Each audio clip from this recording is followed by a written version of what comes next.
Taipogi kontrolės komisija nori pastebėti, kad buvo užfiksuoti du atvejai, kada į buhalteriją tvarkančio asmens Tomo Jakaičio asmeninę sąskaitą dviem pavedimais, tai yra 2009 kovo 26 ir kovo 27, buvo pervesta bendroje sumoje 10 000 litų, kurie gulėjo pas tą asmenį 2 savaitės, vėliau buvo sugrąžinti. Tai yra, nebuvo nei prezidento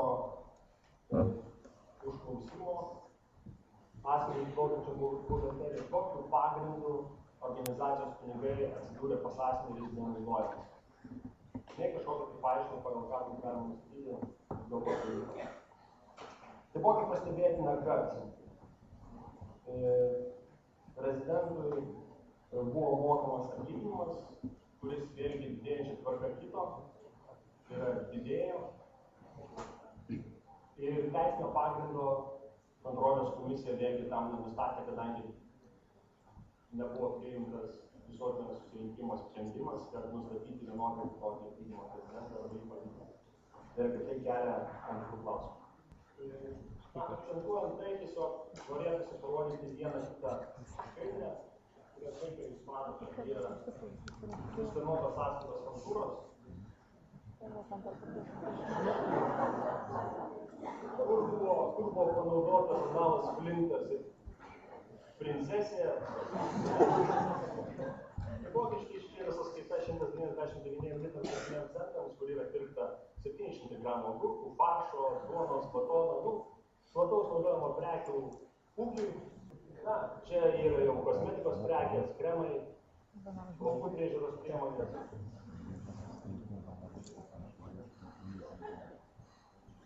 Picos, kurios matyt buvo sakomas, pavėduo sąją, visi buvo išinami. Na, batų porą porų nusipirkta. Pagal mūsų paskaičiavus kuro turėjome išpirkti kažkur 15 000 kilometrus, mes bandėme paskaičiuoti, kur už tai galima nuvažiuoti. Tai, na, mūsų paskaičiavimais tai būtų užtekę atvažiuoti mūsų jūsų matomą maršrutą, plius dar Lietuvoje truputėlį pasivažinėti. Norėčiau konstatuoti, kad šiai dienai nustatyti esamą Vagėtuvo SA finansinę situaciją sudėtinga, labai sudėtinga dėl netinkamai vedamos buhalterijos. Iš buhalterinėse dokumentuose esamų sąskaitų kokių, čia kyla pagrįsta abejonė dėl tinkamos ir tikslingos Vagėtuvo SA finansinių lėšų panaudojimo. Būtent dėl aukščiau jau parodytų sąskaitų, kadangi mes atlinkome nedidelę dalį tų sąskaitų, kurias parodytas. Taipogi, esami buhalterinė apskaita reglamentuojančių teisės aktų pažeidimai gali užtraukti atsakomybę asmenims atsakingiems už buhalterinės apskaitos vedimą ir piniginės baudas pačiai Vagėtuvo SA. Ir kontrolės komisijos rekomendacijos, tai kreiptis į audito kompaniją, kad vis dėlto sutvarkyti tą buhalteriją, pasisamdyti, galbūt pabandyti pakeisti buhalteriją, pasvarstyti dėl atnaujinimo buhalterinės apskaitos vedimo ir susitvarkyti, kadangi esant patikrinimų iš tiesų grėstų administracinę atsakomybę. Kaip įmanoma greičiau susitvarkyti buhalterinę apskaitą. Esant netikslingam ir nepagrįstam Vagėtuvo SA lėšų panaudojimui, kreiptis į žalą Vagėtuvo SA padariusiems asmenims dėl šios žalos atlyginimo. Kadangi vėlgi, jeigu lėšos buvo panaudotas netikslingai, galima kreiptis tikslingus asmenys tam, kad jis reikalautų, kad pinigai būtų grąžinti studento atstovybei, tam, kad jie būtų panaudoti tikslingai. Na, be abejonės visų pirma nustatyti kuro panaudojimo tvarką, kadangi sunaudojami kuro kiekiai yra labai dideli ir kelia daug abejonės.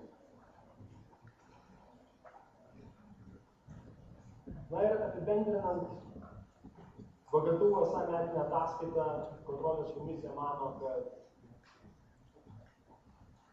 ataskaita, tai yra visa veikla, ypatingai finansinė, vertintina neigiamai, kadangi nenustatyti realios situacijos. Realiai pagrįsti, kur buvo išleisti pinigai, šiai dienai galimybės nėra. Taipogi norėčiau atkreipti dėmesį, kad tai, kas buvo pristatoma, iš tiesų buvo bandoma paslėpti tam tikrus skaičius, kai atspindėjo ataskaitą finansinę, kur nesimatė visiškai jokių skaičių, tai buvo pateiktas tik tai išklotinė turbo išleistos lėšos.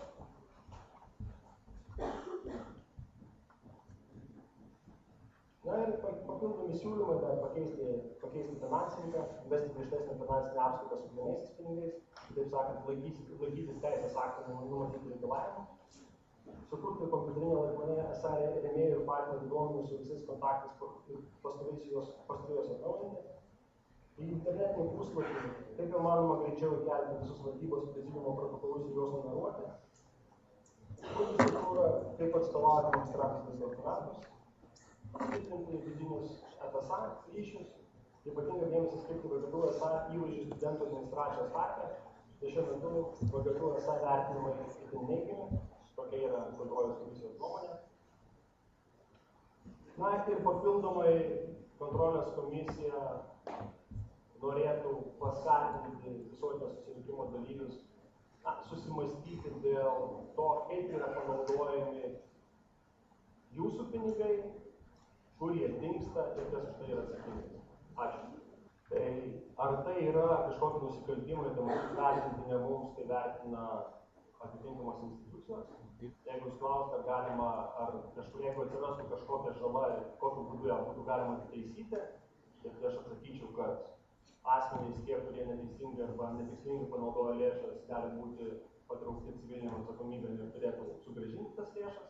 Mes galim pasakyti, kad paskutinis atlyginimas 837 litai ir 76 centai buvo išmokėti gruodžio mėnesį.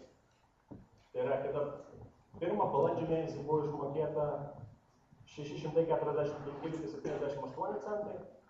Ir, mums nepavyko rasti dokumentų patvirtinančių, kad, buvo priimtas sprendimas tą atlyginimą mokėti apskritai, o jau labiau didinti.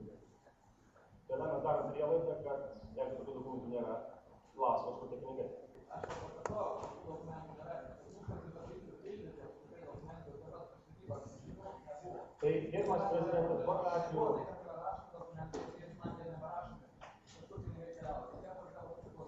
Tai gerbiamas prezidentas, tokiu atveju turėdamas nedidelę teisininko patirtį, aš jums duosiu nemokamą patarimą. Nepriklauso nuo to, kaip buvo vykdoma buhalterinė apskaita. 5 metus nuo tos dienos, kada jūs tapote VGTU esą prezidentu, jūs esate skirtingi su savo periodą ir tai yra jūsų atsakomybė. Ir ta linija tendencijų, kokią šiandien matom, buvo brėžiama visus metus, nekreipiant dėmesio, kur yra geriamas alus, kokios picos yra valdomos, kokie sportiniai bateliai yra perkami. O aš turiu visus dokumentus. Valdybos posėdis vykęs balandžio 14 dieną nusprendė, kad tu negali savo finansuoti sąskaitų. O tu gegužio, tai gegužės mėnesį 20 dieną paėmė ir pasirašė stojimsys sąskaitą. Įsėmė 5 debetinės korteles